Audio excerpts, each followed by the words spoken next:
అన్యాయాలను అక్రమాలు చేసేదానికి దాహోదం చేయమనేసి ప్రేరేపిస్తుంది. వాటన్నింటికి కూడా ఏమీ లొంగకుండా ముందుకెళ్ళి ప్రతి ఒక్కరికి సహాయ సహకారాలు అందించి యువతకి ప్రత్యేకించి వేరే కార్యకలాపాలు కాకుండా మంచి చేస్తారని ఆశిస్తున్నాను.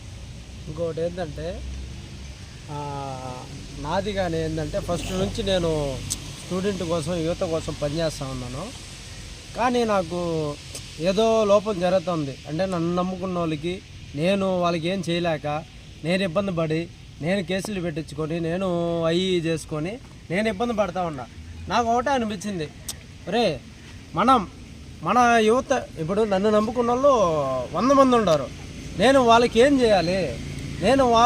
ఇప్పుడు నన్ను నమ్ముకున్న వాళ్ళకి నేను న్యాయం చేయాలి.